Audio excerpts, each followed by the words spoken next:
Halo pemirsa yang lagi rame saat ini terkait Kereta Wus, di mana Kereta Wus itu ternyata pembangunannya dari pinjaman di negara Cina. Dan saat ini pinjamannya sudah banyak. Sepertinya dari Kereta Wus sendiri keteteran untuk membayar pinjaman tersebut. Pada akhirnya ada perencanaan untuk dilimpahkan ke negara. Anggaran dari APBN negara untuk membayar Kereta Wus tersebut.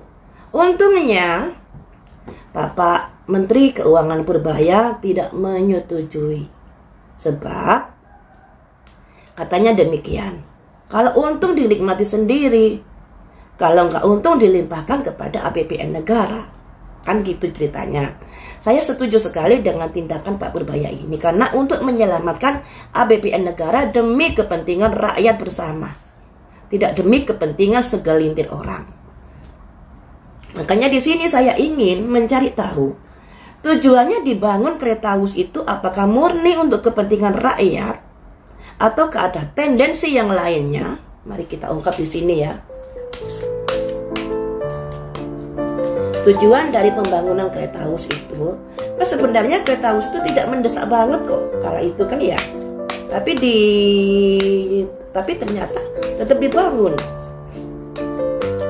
Apa tujuannya membangun Kereta Wus itu? Murni untuk kepentingan rakyat ataukah ada tendensi yang lainnya? Planning in action, perencanaan yang ingin ditindaklanjuti. Jadi sebenarnya Kereta Wus itu sudah direncanakan. Oleh siapa? Ya oleh Pak Jokowi. Konon kabarnya Menteri saat itu, Menteri Perhubungan Pak Jonan tidak menyetujui karena Kereta Wus ini kurang menguntungkan. Tapi Pak Jokowi bersikeras ya. Dan Pak Jonan pada akhirnya di periode berikutnya tidak menjabat lagi sebagai Menteri Perhubungan. Padahal Pak Jonan ini sangat bagus kala itu karena kita lihat sendiri kereta api sangat bersih, nyaman, nggak kayak dulu lagi dan lain sebagainya ya. Tapi di sini ternyata Pak Jokowi memiliki perencanaan yang ingin ditindaklanjuti, yang tidak ingin dihalangi kayak gitu. Mengapa bersikeras? Tujuannya apa? Karena ada teman dan kolega. Nah, teman dan kolega ini ada kaitannya dengan hubungan bisnis. Berarti selain ingin mewujudkan rencananya ternyata ada hubungan bisnis, ada niatan bisnis di sini yang tersembunyi. Niatan bisnis yang seperti apakah?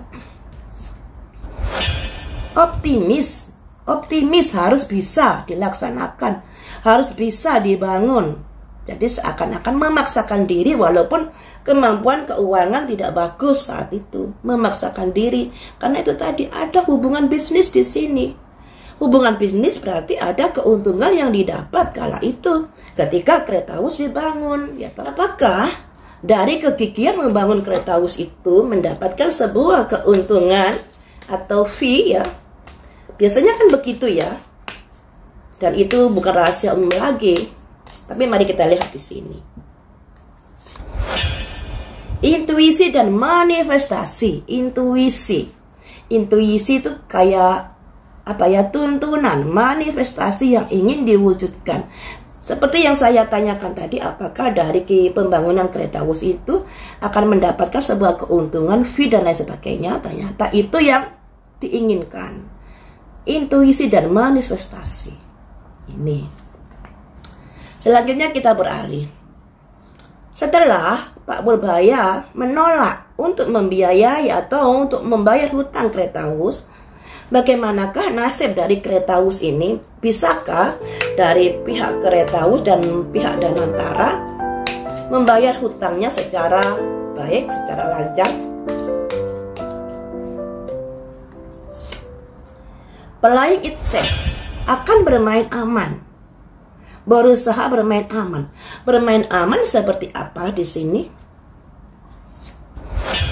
Your higher self tidak merasa bersalah terkait dari apa yang sudah diperbuat. Pak Purbaya kan bilang, Kalau ada untung dirasakan sendiri. Kalau ada kerugian, haruskah negara yang menanggung? Kayak gitu kan, intinya seperti itu. Makanya di sini, sekalipun dibegitukan oleh Pak Purbaya, ternyata pihak-pihak yang terkait, yang bersikukuh untuk pembangunan kereta api tersebut, merasa tidak bersalah, merasa paling benar. Sekalipun pembangunan tersebut ternyata membebani dari pinjaman di negara Indonesia. Kemudian apa yang akan kamu lakukan di sini? Apakah kamu akan cuci tangan dengan tujuanmu yang dulu melaksanakan atau membangun proyek bus itu? Karena kamu merasa nggak bersalah? Discovery akan mencoba mencari penemuan-penemuan. Penemuan terkait apa di sini? Making a mess, orang bermasker. Jadi sepertinya kenapa pihak-pihak yang kekeh membangun kala itu merasa tidak bersalah terkait kebijaksanaannya. Karena dia akan berusaha menemukan cara-cara yang kurang bagus ya. Karena di sini wanita bertopeng.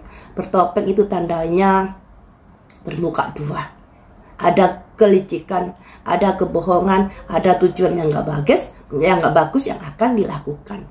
Berusaha menemukan celah untuk melakukan kayak mencari kesalahan-kesalahan dari pihak-pihak yang berseberangan. Intinya seperti itu. Berhasilkah? New beginning akan dimulai. Simbolnya new beginning, matahari pagi dan anak kecil. Dan ini akan dimulai dengan mencari kesalahan-kesalahan dari pihak-pihak yang berseberangan. Jadi hati-hati Pak Purbaya di sini ya. Karena saat ini Pak Purbaya adalah sosok Menteri Keuangan yang sangat vokal, yang membela rakyat kecil, dan tentunya banyak musuh di kalangan para pejabat yang merasa dirugikan atas kebijaksanaan Pak Purbaya. Jadi Pak Purbaya hati-hati di sini. Hasilkan rencana itu, family, friends, dan petunjuk jalan. Jadi dari pihak-pihak yang sudah bersikukuh membangun kereta api itu, ternyata berusaha mencari celah, mencari kelemahan-kelemahan dari orang-orang yang berseberangan dengannya. Dan saat ini sudah dimulai melalui keluarga, teman, dan petunjuk-petunjuk yang lainnya. Jadi mengkorek-korek kesalahan di masa lampau, di masa depan, dan lain sebagainya. Kesalahan kecil bisa menjadi besar dan lain sebagainya. Bisa jadi juga mengkorek-korek dari kesalahan pemerintah dan lain sebagainya. Karena nggak bisa dipungkiri ya, Pak Jokowi memiliki kartu as. Dan kartu as itu ketika dibuka akan bisa mengungkap apa yang sudah dilakukan oleh para pejabat-pejabat yang tidak bersatu dengan dia atau yang bersimpangan dengan dia. Kemudian hasil akhirnya nanti bagaimana? Peramatan energi ternyata tidak semudah itu untuk mendesak pemerintahan di sini terkait dari utang dari Kereta Wus yang dilimpahkan ke APBN negara. Tidak semudah itu.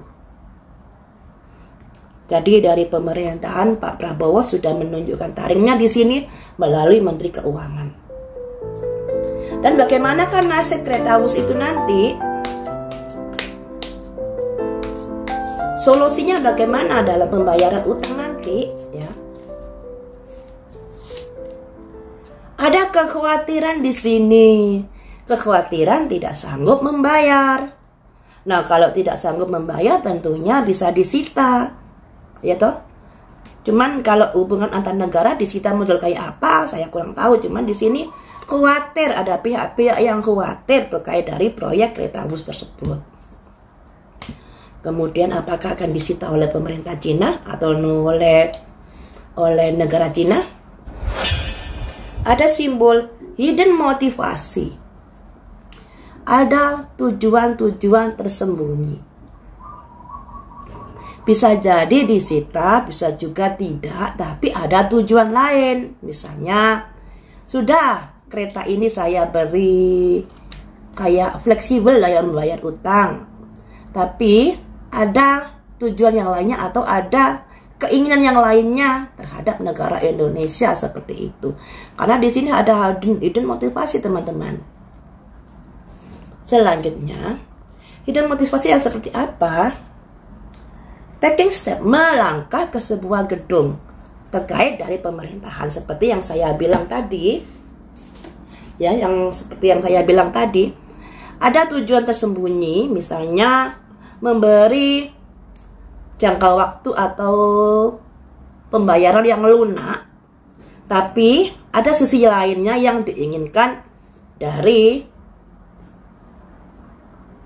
departemen, atau saya nggak tahu ya, apakah Keretawus itu yang bekerja sama dengan Indonesia itu di bawah negara RRI Cina atau swasta. Intinya dari pihak-pihak yang bekerja sama dengan Kereta Api Indonesia itu akan memiliki tujuan-tujuan lain yang diharapkannya, kayak gitu ya. Diberi kelunaan dalam pembayarannya, tapi dia ada tujuan lain, menginginkan sesuatu yang lain yang bisa diambil keuntungan oleh dia. Seperti itu jalan keluarnya nanti. Ya, sangat merugikan sekali. Kenapa? Keretawus itu nggak penting-penting banget, tidak urgent. Sedangkan untuk apa kalau nggak urgent sampai dibelani utang-utang? Tujuannya apa? Ya itu tadi, ada kaitannya dengan tujuan bisnis. Kalau bisnis bertujuan apa? Mengambil sebuah keuntungan dari proyek tersebut. Intinya seperti itu.